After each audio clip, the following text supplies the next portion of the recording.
Hello students, welcome to triple A bright academy. Students, हम अपनी modern history series को continue करते हुए आज महात्मा गांधी के किरदार को समझने की कोशिश करेंगे। देखिए, इससे पिछले लेक्चर में हमने यहाँ पर वॉइस और वॉइस को कवर किया था, तो आज उससे आगे बढ़ते हुए हम महात्मा गांधी जी के किरदार को समझेंगे कि कैसे वो इंडियन पॉलिटिक्स में एकदम से अपनी पकड़ कैसे बना लेते हैं। जैसे कि साउथ अफ्रीका से जब वो वापस आए तो एकदम से उन्होंने अपनी पकड़ भारतीय पॉलिटिक्स में कैसे बनाई, आज उस चीज को समझने की कोशिश करेंगे और उनके कैरेक्टर पर थोड़ा सा हम रोशनी डालने की कोशिश करेंगे। लेकिन फिर से वही बात, अगर आप हमसे जुड़े रहना चाहते हैं, do subscribe channel and press the bell icon.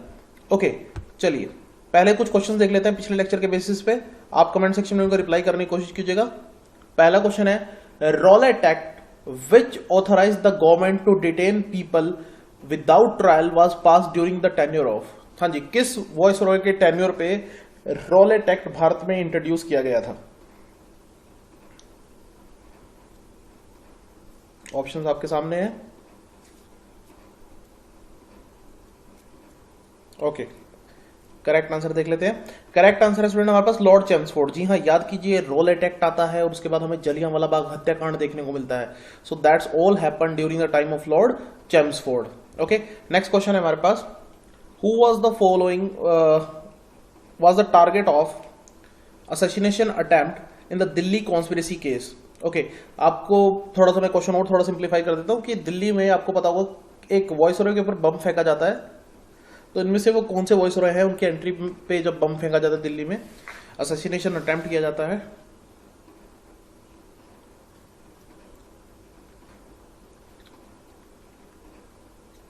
Okay, correct answer देख लेते हैं। करेक्ट आंसर है स्टूडेंट हमारे पास लॉर्ड हेड्रिंज टू। जी हाँ, करेक्ट आंसर है लॉर्ड हेड्रिंज टू। सो आपको याद होगा, मैंने पिछले लेक्चर में पढ़ाया भी था कि जब उनकी एंट्री दिल्ली में होती है तो एक उनको कत्ल करने के लिए अटेम्प्ट किया जाता है, लेकिन उसमें वो बच निकलते हैं। ओके, इंजरी जरूर होती है लेकिन वो बच जाते हैं। ओके, नेक्स्ट क्वेश्चन, द चोरा चोरी incident paved the way for end of the which of the following movements. Okay, तो चोरा चोरी मूवमेंट इंसिडेंट के बाद कौन सी मूवमेंट हमारे पास इंडिया में बंद हो जाती है?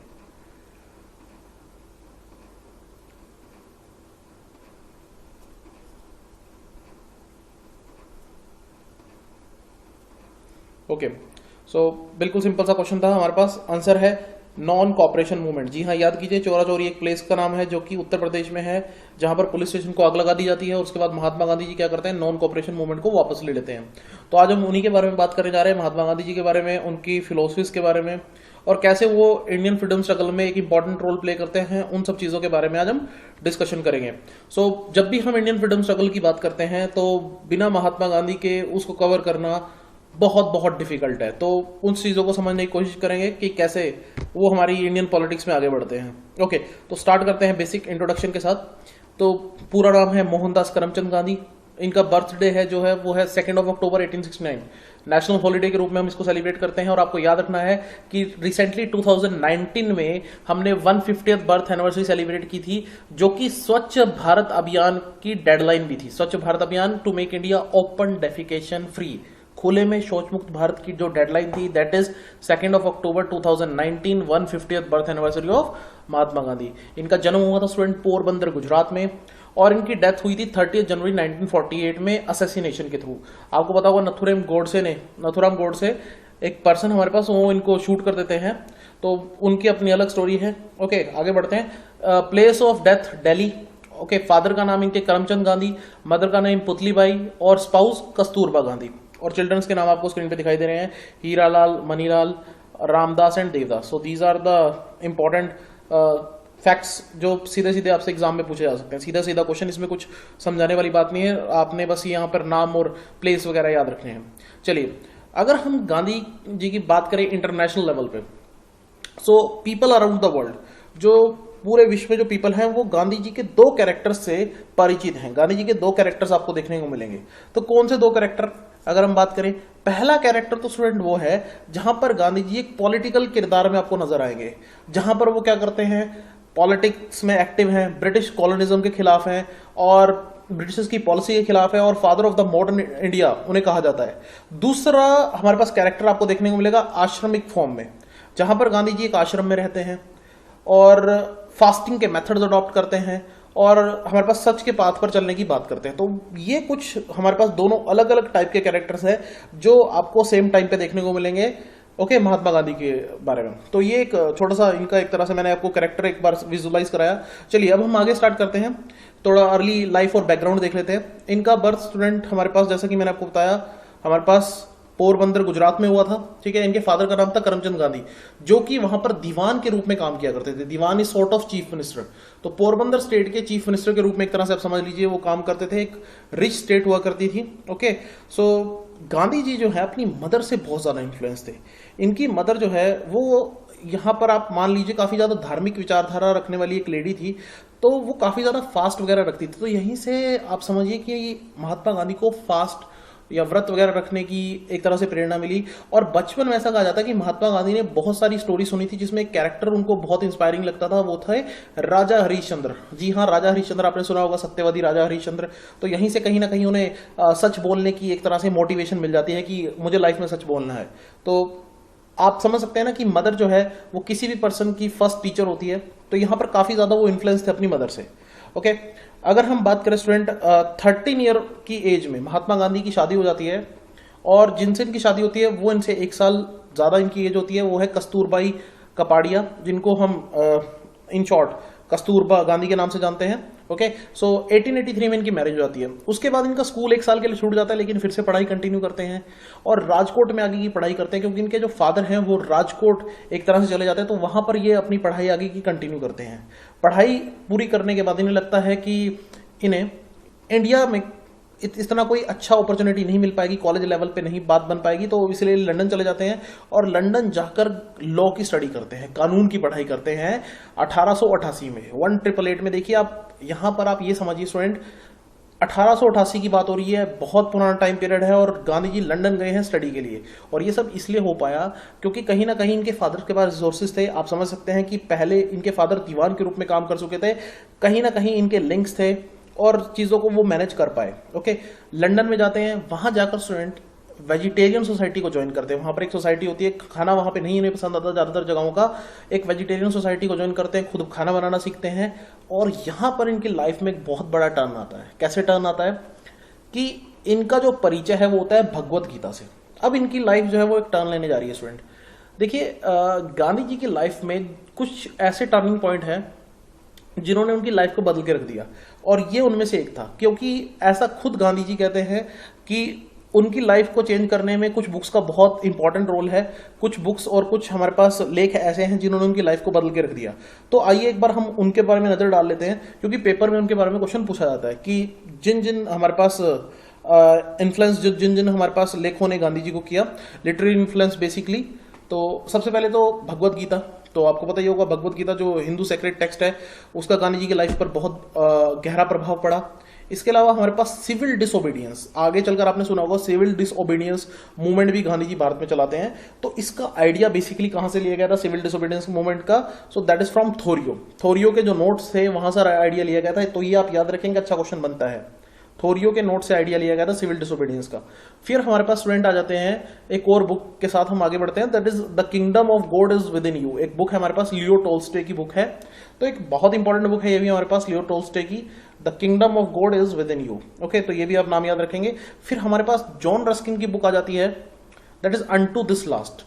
अनटू दिस लास्ट को इन्होंने यहां पर एक तरह से इंटरप्रेट किया एज सर्वोदय। सर्वोदय मतलब यहां पर सबके लिए सोसाइटी में जगह होनी चाहिए, तो उसको लेकर यहां पर बात की जा रही है। तो जॉन रस्किन की बुक है अनटू दिस लास्ट। एक लास्ट बहुत इंपॉर्टेंट बुक और वो है एथिकल रिलीजन। जी हाँ, एथिकल रिलीजन। और इस बुक के राइटर हैं हमारे पास विलियम साल्टर। जी हाँ, याद रखेंगे। यहां पर स्टूडेंट मैं सिर्फ आपको बुक्स के राइटर्स के नाम याद कराने की कोशिश कर रहा हूं, क्योंकि पेपर में आपको इन बुक्स के रिलेटेड क्वेश्चंस पूछ ले जाते हैं। तो आप एक बार क्विक रिवीजन कर लीजिएगा, राइटर्स के नाम आप याद रख लीजिएगा। ओके, आगे चलते हैं। देखिए, गांधी जी का जो सफर है वो कब शुरू होता है? जब वो साउथ अफ्रीका जाते हैं। साउथ अफ्रीका क्यों गए, अब इसको थोड़ा समझने की कोशिश करते हैं कि गांधी जी साउथ अफ्रीका क्यों जाते हैं और उनकी लाइफ में एक ऐसा टर्न और ट्विस्ट कब आता है। देखिए, हमारे पास क्या होता है कि गांधी जी वापस जब इंडिया आते हैं तो बॉम्बे में वो क्या करते हैं, वकालत करने की कोशिश करते हैं, लेकिन वकालत जम नहीं पाती, काम अच्छा नहीं चल रहा होता। तो उसी समय क्या होता है कि दादा अब्दुल्ला पिक्चर में आते हैं। दादा अब्दुल्ला हमारे पास काठियावाड़ के एक मुस्लिम मर्चेंट है जिनका काफी ज्यादा कारोबार साउथ अफ्रीका में भी है। तो ये जो मुस्लिम मर्चेंट है हमारे पास दादा अब्दुल्ला, इनके कजन को एक वकील की जरूरत होती है। और गांधी जी की उस समय सिर्फ 23 साल की होती है, आप देख सकते हैं यंग है काफ़ी गांधी जी। तो ये बोलते हैं कि 1 साल आपको लगेगा लगभग हमारे मामले को सॉर्ट आउट करने में, तो 1 साल के लिए हम अच्छी खासी आपको एक तरह से सैलरी देंगे, अच्छा खासा पैसा आपको दिया जाएगा। गांधी जी से बात की जाती है तो गांधी जी 1 साल के लिए मान जाते हैं कि ठीक है 1 साल के लिए हम साउथ अफ्रीका चलने को तैयार है। तो ये पिक्चर आप देख सकते हैं उस समय की यंग पिक्चर है, दादा अब्दुल्ला और महात्मा गांधी दोनों आप स्क्रीन पे देख सकते हैं, पिक्चर में आपको दिखाई दे रहे होंगे। तो गांधी जी 1 साल के लिए मान जाते हैं, लेकिन उन्हें यह नहीं पता होता कि आगे चलकर वो कुछ सिचुएशन ऐसी बनेगी कि वो और 21 साल साउथ अफ्रीका में वहीं पर स्पेंड करेंगे। तो यहां पर गांधी जी के पॉलिटिकल व्यूज, एथिक्स व्यू और पॉलिटिक्स से रिलेटेड जो व्यूज हैं वो काफी हद तक चेंज होंगे। ओके, तो ये समझने की कोशिश करते हैं कि कैसे ये सब कुछ चेंजेस आते हैं। तो देखिए साउथ अफ्रीका जाने के बाद आपको मैं बता दूं कि 1893 में डिपार्चर हो गए, पहुंच गए साउथ अफ्रीका। 1894 में स्टूडेंट वहां पर नेटल इंडियन कांग्रेस की स्थापना करते हैं महात्मा गांधी। जी हाँ, याद रखेंगे, नेटल इंडियन कांग्रेस की स्थापना करते हैं 1894 में महात्मा गांधी इन साउथ अफ्रीका। और इसके बाद स्टूडेंट क्या होता है कि साउथ अफ्रीका में गांधी जी को रेशियल डिस्क्रिमिनेशन फेस करनी पड़ती है। रेशियल डिस्क्रिमिनेशन का मतलब उनके रंग के और उनके जाति के आधार पर भेदभाव। तो ये मैं समझाने की कोशिश करता हूं आपको। आपने स्टोरी सुनी होगी, बड़ी फेमस स्टोरी है कि हमारे पास गांधी जी एक बार ट्रेन से सफर कर रहे होते हैं, फर्स्ट क्लास में बैठे होते हैं। तो जो टिकट चेकर आता है वो बोलता है कि आप यहाँ पर कैसे हो। तो गांधी जी बोलते हैं कि मेरे पास टिकट है, मैं टिकट लेकर ट्रैवल कर रहा हूँ। तो वो बोलते हैं कि हमारे पास ब्लैक पीपल को फर्स्ट क्लास में ट्रैवल करना अलाउड नहीं है। तो गांधी जी बोलते हैं कि मेरे पास टिकट है। तो टिकट चेकर बोलता है कि जरूर आपने टिकट किसी और पर्सन के थ्रू खरीदवाया होगा, नहीं तो जो पर्सन है टिकट वाला वो आपको टिकट ही नहीं देता। तो अल्टीमेटली क्या होता है कि उन्हें अगले स्टेशन पर ट्रेन से फेंक दिया जाता है। और स्टेशन का नाम आप याद रखेंगे, दैट इज पाइटरमिट्सबर्ग। ये आपको स्क्रीन पे दिखाई दे रहा होगा, पाइटरमिट्सबर्ग, आप इसको जैसे भी प्रोनाउंस करें। ओके, सो यहां पर गांधी जी को फर्स्ट क्लास छोड़ने के लिए मजबूर किया जाता है। एक और इंसिडेंट मैं आपको बताना चाहूंगा, डरबन में कोर्ट में गांधी जी एक बार प्रेजेंट होते हैं। अब ये कोर्ट में जब प्रेजेंट होते हैं तो हमारे पास मैजिस्ट्रेट इनको बोलता है कि अपना यहां पर टर्बन रिमूव कीजिए। पगड़ी जो है उस समय सिर्फ हमारे पास ऐसा है कि जो ब्रिटिश पीपल हैं या कोई बड़े लोग हैं उनको पहनना अलाउड किया जाता था, रॉयल पीपल को। यहाँ पर आम लोगों को पगड़ी पहनना भी अलाउड नहीं था। तो लेकिन गांधी जी मना कर देते हैं कि मैं ऐसा कुछ नहीं करूंगा। बाद में गांधी जी अपना ऑफिस सेटअप करते हैं साउथ अफ्रीका में। और आप ये देख सकते हैं पिक्चर, MK गांधी अटॉर्नी, ये हमारे पास साउथ अफ्रीका की एक पिक्चर है जहां पर गांधी जी सेंटर में बैठे हुए हैं। ओके, चलिए आगे बढ़ने से पहले कुछ और पॉइंट्स मैं आपको बता दूं स्टूडेंट। 1899 में गांधी जी क्या करते हैं, देखिए स्टार्टिंग में गांधी जी की एक आइडियोलॉजी रहती है कि ब्रिटिशर्स अच्छे लोग हैं और हमें क्या करना है, हमें इनके साथ कोऑपरेट करके रहना है। और इसीलिए वो क्या करते हैं कि वेरियस लेटर्स लिखते हैं ब्रिटिश गवर्नमेंट को, एडमिनिस्ट्रेशन को, कि आप जो चीज़ें हैं उनको थोड़ा सुधारने की कोशिश कीजिए, लेकिन कोई इनकी बात नहीं सुनता। तो स्टार्टिंग में आपको बताना चाहूँगा 1899 में इन्होंने इंडियन एम्बुलेंस सर्विसेज की भी स्थापना की थी। कहाँ पर? साउथ अफ्रीका में। जो हमारे पास वॉर थी, बॉयर वॉर, उसमें जो लोग इंजर्ड थे तो उनकी हेल्प करने के लिए इन्होंने इंडियन एम्बुलेंस सर्विसेज की भी स्थापना की थी 1899 में इन साउथ अफ्रीका। ओके, लेकिन स्टोरी में मेन टर्न स्टूडेंट कब आया? देखिए स्टोरी में टर्न ये पहला तब आया 1906 में, जब गांधी जी ने पहला सत्याग्रह ऑर्गेनाइज किया। अब आपने ये बात याद रखनी है, गांधी जी ने पहला सत्याग्रह कौन से ईयर में ऑर्गेनाइज किया था? 1906 में। और ये कहाँ ऑर्गेनाइज किया गया था? साउथ अफ्रीका में। और ये सत्याग्रह क्यों ऑर्गेनाइज किया गया था आपको मैं ये भी बता देता हूँ, क्योंकि यहाँ पर इंडियंस के साथ डिस्क्रिमिनेशन होती थी और इंडियंस को हर समय एक आईडी अपने साथ कैरी करनी पड़ती थी। इस आईडी पर इंडियंस के फिंगरप्रिंट मौजूद रहेंगे, ऐसा यहाँ पर कंपलसरी कर दिया गया था बाय द ब्रिटिशर्स। ओके, सो ये कहीं ना कहीं एक तरह से डिस्क्रिमिनेटरी चीज थी। तो गांधी जी इसका विरोध करते हैं और इसके विरोध में एक सत्याग्रह ऑर्गेनाइज किया जाता है। ओके, यहाँ पर ट्रांसवर्ल एशियाटिक ऑर्डिनेंस के खिलाफ। तो ये आप याद रखेंगे। और इसी सत्याग्रह को आगे फिर वो कई बार बढ़ाते भी हैं। Again in 1907 he held Satyagraha against the black act. Black act के अगेंस्ट भी वो सत्याग्रह करते हैं। लेकिन एक इंटरेस्टिंग चीज मैं आपको स्टूडेंट यहाँ पर बताना चाहूंगा, जो आपने याद रखनी है, कि एक टोल्स्टे फार्म यहाँ पर गांधी जी एस्टैब्लिश करते हैं जोहानसबर्ग में। ये याद रखेंगे, जोहानसबर्ग के पास टोल्स्टे फार्म, ये हमारे पास स्टूडेंट वही लियो टोल्स्टे, अभी मैंने थोड़ी देर पहले आपको बताया, लियो टोल्स्टे एक राइटर हैं, उनके नाम पर एक फार्म बनाया जाता है। और इस फार्म को बनाने में गांधी जी की हेल्प करते हैं उनके फ्रेंड हरमन। जी हाँ, याद रखेंगे 1910 में गांधी जी ने एक फार्म बनाया था। इसको आप एक आश्रम के रूप में जान सकते हैं। तो बाद में इसको बहुत से लोगों ने गांधी आश्रम का नाम भी दिया। तो अगर आपसे पूछ लिया जाए कि पहला बड़ा मेजर आश्रम इससे पहले भी छोटे मोटे जो एरियाज थे उन्होंने एक तरह से लोगों के बैठने के लिए लाइक बातचीत करने के लिए एस्टेब्लिश किए थे, लेकिन पहला बड़ा आश्रम जो गांधी जी ने डेवलप किया था उसका नाम था टोल्स्टे फॉर्म, जो कि जोहान्सबर्ग में एस्टेब्लिश किया गया था। ये पिक्चर स्टूडेंट आपको जो स्क्रीन पे दिखाई दे रही है वो टोल्स्टे फॉर्म की ही है। यहाँ पर गांधी जी आपको दिखाई दे जाएंगे। Okay, so these are the important points. Okay, South Africa से वापस लौटने से पहले स्टूडेंट आपको बता दूं कि इनको एक उपाधि भी मिलती है, दैट इज केसर हिंद। जी हाँ, आप याद रखेंगे 1940 में गांधी जी को एक उपाधि भी मिलती है, that is known to be Kaisar Hind. फिर इनकी एंट्री होती है इंडिया में। अब स्टूडेंट थोड़ा सा समझने की कोशिश कीजिएगा, जब इंडिया में इनकी एंट्री होती है तो सिचुएशन यहां पर पूरी चेंज होने जा रही है। 9 जनवरी 1915 को महात्मा गांधी की एंट्री होती है इंडिया में, और ये इंपॉर्टेंट है क्यों? क्योंकि इस दिन को हम ऑब्जर्व करते हैं प्रवासी भारतीय दिवस और non resident Indian day, NRI day के रूप में हम ऑब्जर्व करते हैं, या प्रवासी भारतीय दिवस। ओके, सो हमारे पास 2003 से हम ये जो डे है ऑब्जर्व कर रहे हैं। ओके, सो डेट याद रखेंगे 9 जनवरी 1915 महात्मा गांधी की इंडिया में एंट्री होती है। इनके जो पॉलिटिकल गुरु हैं स्टूडेंट, वो उनका नाम भी आप याद रखेंगे। महात्मा गांधी के जो पॉलिटिकल गुरु थे उनका नाम था गोपाल कृष्ण गोखले। जी हाँ, नाम याद रखेंगे। महात्मा गांधी के जो पॉलिटिकल गुरु थे वो थे गोपाल कृष्ण गोखले, और इनका इंडियन पॉलिटिक्स में एक काफी बड़ा योगदान है गोपाल कृष्ण गोखले का। इन्होंने एक हमारे पास ऑर्गेनाइजेशन भी एस्टेब्लिश की थी गोपाल कृष्ण गोखले ने, जिसका नाम था servants of Indian society, servants of Indian society. और इसमें वो चाहते थे कि महात्मा गांधी मेंबर बने, लेकिन बाकी मेंबर अपोज करते हैं तो महात्मा गांधी यहाँ पर मेंबर नहीं बन पाते।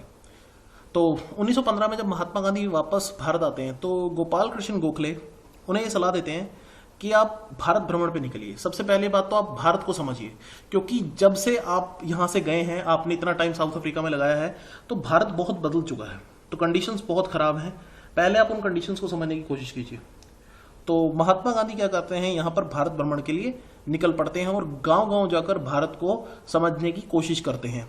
और यहीं से हमारे पास स्टोरी में टर्न आएगा, यहां पर होगा चंपारण सत्याग्रह। जी हाँ, देखिए आप इस चीज को समझने की कोशिश कीजिए स्टूडेंट। गांधी जी से रिलेटेड 3 सत्याग्रह बहुत इंपॉर्टेंट है। फर्स्ट वन इज चंपारण सत्याग्रह, दूसरा है हमारे पास अहमदाबाद मिल वर्कर स्ट्राइक, और तीसरा है खेड़ा सत्याग्रह। इन 3 सत्याग्रहों के बाद गांधी जी की जो इमेज थी वो नेशनल लीडर के रूप में एस्टेब्लिश हो चुकी थी। तो एक एक करके हम तीनों को समझने की कोशिश करते हैं। ओके स्टूडेंट्स, अब हम बात करेंगे चंपारण सत्याग्रह की। इसका स्टूडेंट हमारी हिस्ट्री में एक अलग ही महत्व है। क्यों? क्योंकि गांधी जी ने ये पहला सत्याग्रह भारत में लीड किया था 1917 में। अब ये चंपारण सत्याग्रह क्या था, इसको थोड़ा डिटेल में समझ लेते हैं।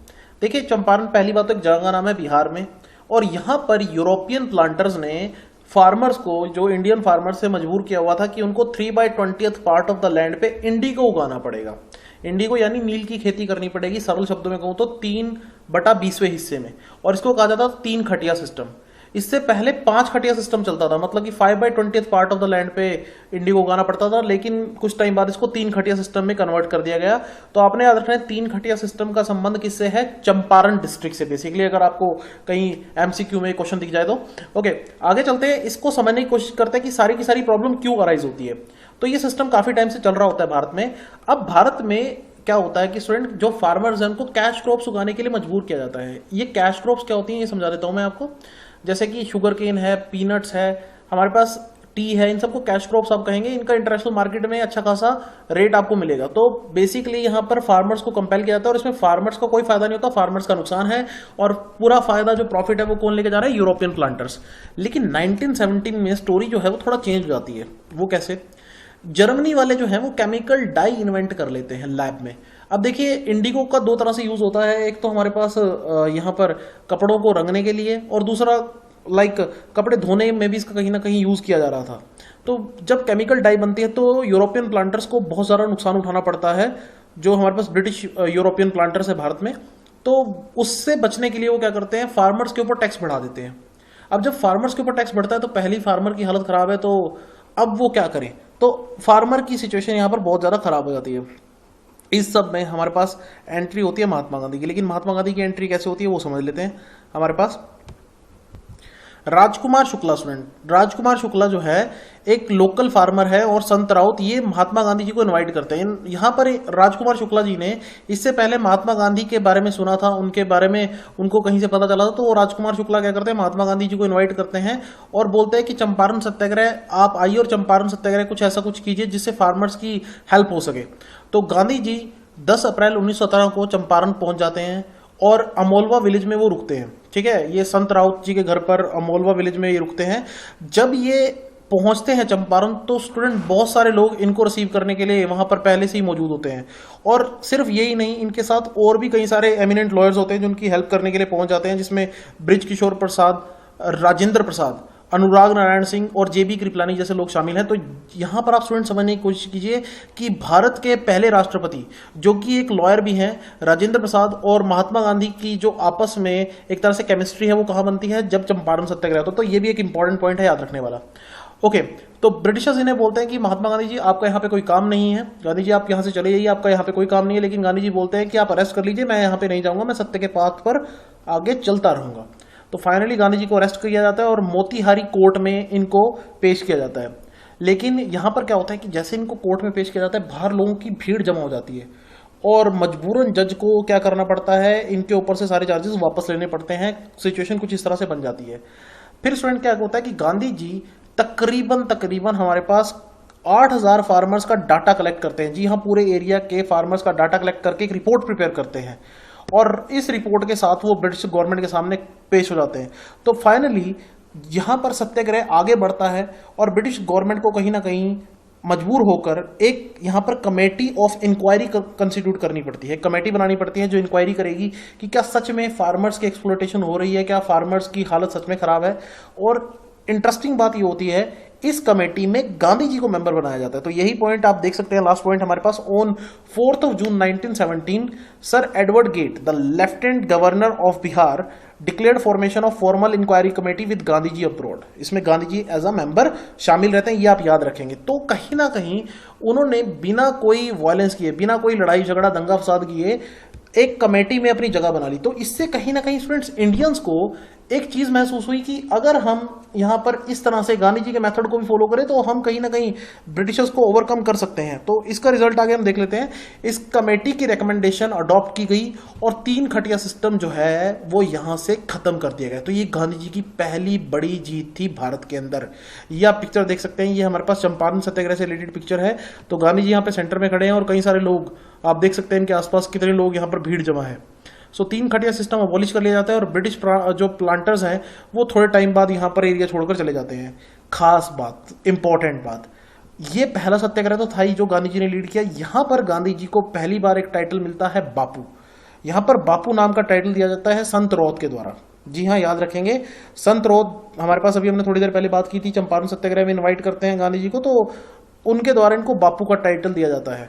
और एक छोटा सा पॉइंट और मैं स्टूडेंट बता दूं कि साउथ अफ्रीका में एम्बुलेंस सर्विस स्टार्ट करने के लिए महात्मा गांधी को केसर हिंद नाम का भी टाइटल मिलता है। तो आपने याद रखना है, गांधी जी को केसर हिंद का टाइटल एम्बुलेंस सर्विस शुरू करने के लिए दिया गया था साउथ अफ्रीका में। ओके, आगे चलते हैं। Ahmedabad mill strike. अब नेक्स्ट हमारे पास जो हमने केस स्टडी करना है वो है अहमदाबाद मिल स्ट्राइक। अब देखिए स्टूडेंट, क्या होता है कि 1917-18 में हमारे पास क्या होता है, 17-18 की बात अगर मैं करूं, प्लेग फैल जाता है।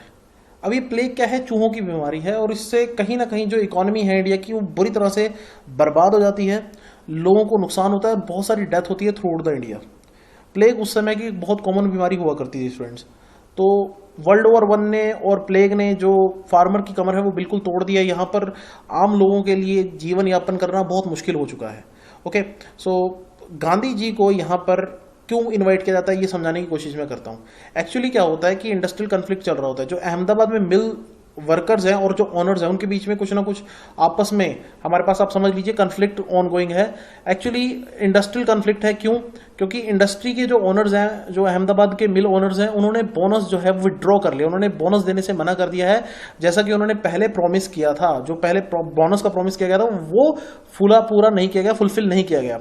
तो दोनों के बीच में कहीं ना कहीं हालात जो है वो गरमाए हुए हैं।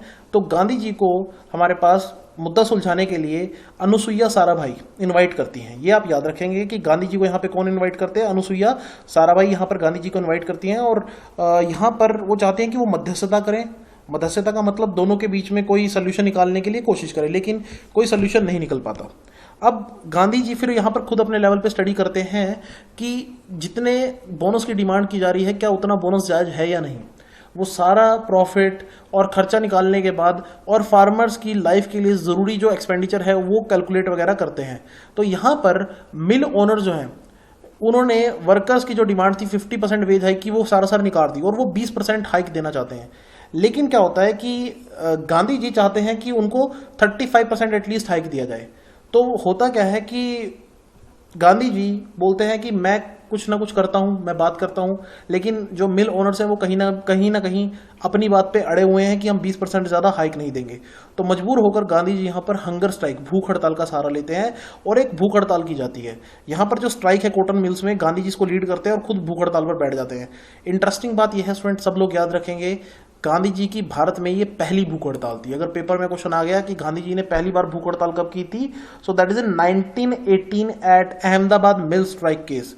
तो मजबूर होकर यहां पर मिल ओनर्स को 35% जो वर्कर की सैलरीज है वो इंक्रीज करनी पड़ती है। तो कहीं ना कहीं ये भी एक डिप्लोमेटिक विन थी महात्मा गांधी की। कहीं ना कहीं उन्होंने क्या किया कि आम लोगों के दिलों में हमारे पास एक उम्मीद जगा दी कि आप बिना लड़ाई झगड़ा करे भी, फिर से वही बात, बिना लड़ाई झगड़ा करे भी सामने वाले को झुका सकते हैं, उसे अपनी बात मनवा सकते हैं। ओके, तीसरा जो इंपॉर्टेंट सत्याग्रह था उसको समझ लेते हैं। The third and the last one, जो पहले 3 इंपॉर्टेंट सत्याग्रह की मैंने बात की थी स्टार्टिंग लेक्चर में, तो तीसरा है हमारे पास खेड़ा सत्याग्रह।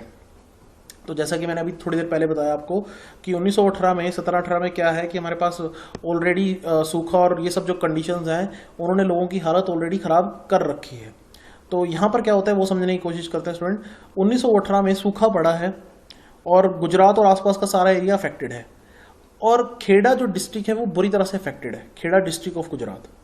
और उस समय देखिए ब्रिटिशर्स का एक रेवेन्यू कोड चल रहा था। मैं आपको बता दूं कि स्टार्टिंग में हमारे पास जो रेवेन्यू कोड से हमने बात की थी, Ryotwari, Mahalwari, permanent settlement system, इन सिस्टम्स की बात की थी, उसमें कुछ अंग्रेज बदलाव करते हैं और रेवेन्यू कोड जो है उस समय जो चल रहा है 1918 में, उसके अकॉर्डिंग क्या कहा गया है वो समझने की कोशिश कीजिए। उसमें स्टूडेंट ये कहा गया है कि अगर किसी फार्मर की जो क्रॉप है वो 1/4 से कम रहती है, मतलब कि जो साल में जो क्रॉप यहाँ पर उगाई जाती है उसका 1/4 से कम प्रोडक्शन रहता है, तो उसको जहाँ पर कोई भी टैक्स देने की जरूरत नहीं है। मतलब कि लेट्स से 25% से प्रोडक्शन अगर कम हो गया एनुअल प्रोडक्शन से, तो आपको कोई टैक्स देने की जरूरत नहीं है। तो यहाँ पर खेड़ा में ऐसा ही होता है, फार्मर्स ने कोई प्रोडक्शन नहीं की, मतलब कि हालत बहुत ज़्यादा खराब है, सूखा पड़ा हुआ है, लेकिन इस सब सिचुएशन में ब्रिटिशर्स टैक्स माफ करने के बजाय उल्टा 23% बढ़ाने का प्रस्ताव रख देते हैं। टैक्स 23% बढ़ाने का प्रस्ताव रखा जा रहा है स्टूडेंट। होना तो ये चाहिए कि फार्मर से कोई टैक्स ना लिया जाए, लेकिन यहाँ पर क्या कहा जा रहा है कि फार्मर से 23% जो टैक्स है वो एक्स्ट्रा ले लिया जाए। तो इस सब में क्या होगा, यहाँ पर फिर से सत्याग्रह स्टार्ट होगा, प्रोटेस्ट स्टार्ट होगा। तो यहाँ पर क्या होता है कि मोहनलाल पांडे जो यहाँ के एक लोकल हैं वो एक सत्याग्रह स्टार्ट करते हैं, जिसको हमारे पास बाद में सपोर्ट मिलता है किसका, महात्मा गांधी और सरदार वल्लभ भाई पटेल का। बहुत इंपॉर्टेंट क्वेश्चन है कि सरदार वल्लभ भाई पटेल ने स्टार्टिंग में कौन से सत्याग्रह में गांधी जी का साथ दिया था, दैट इज खेड़ा सत्याग्रह। और ये फोटो जो है स्क्रीन पर आप देख सकते हैं, जहां पर आपको गांधी जी और सरदार पटेल साथ में दिखाई देंगे। ऑल्दो पिक्चर इतनी क्लियर नहीं है, लेकिन अगर आप थोड़ा ध्यान से देखेंगे तो आपको दोनों के फेस कहीं ना कहीं आपको मिलते जुलते दिखाई दे जाएंगे। सो अल्टीमेटली क्या होता है स्टूडेंट, समझने की कोशिश कीजिएगा। अथॉरिटीज को झुकना पड़ता है और वो ओपनली नहीं कहते, लेकिन सभी जितने भी अपने ऑफिसर्स हैं, ब्रिटिश गवर्नमेंट क्या बोलते हैं अपने ऑफिसर्स को कि टैक्स उन्हीं से लिया जाए जो लोग कैपेबल हैं, जो फार्मर समर्थ हैं टैक्स देने के, टैक्स उन्हीं से लिया जाए। तो ये बेसिकली तीसरी जीत थी गांधी जी की। तो देखिए इन 3 जीतों ने लगातार गांधी जी की जो इमेज थी वो एक तरह से नेक्स्ट लेवल पर पहुंचा दी। अब गांधी जी भारत में एक नेशनल लीडर के रूप में देखे जाने लगे और कहीं ना कहीं ये समझा जाने लगा कि अगर कोई भी प्रॉब्लम है तो गांधी जी उसको कहीं ना कहीं सॉर्ट आउट कर सकते हैं। तो इसी के चलते उनका जो कद है कांग्रेस के अंदर भी बहुत ज़्यादा बढ़ जाता है और कांग्रेस के अंदर भी उन्हें बहुत ज़्यादा इंपॉर्टेंस मिलनी शुरू हो जाती है। तो ये 3 सत्याग्रह बहुत बहुत बहुत इंपॉर्टेंट है for our examination point of view. Okay, इससे अगले जो हमारे पास जितने भी फ्रीडम स्ट्रगल मूवमेंट्स है स्टूडेंट, उनको हम अगले वीडियोज में कवर करेंगे और वहां पर गांधी जी के उन सत्याग्रहों में उनकी क्या भूमिका रही उसको समझने की कोशिश करेंगे। लेकिन आज हमने समझा कि गांधी जी का राइज कैसे हुआ in the Indian politics. So I hope आपको सब अच्छे समझ आया होगा। Thank you, have a nice day.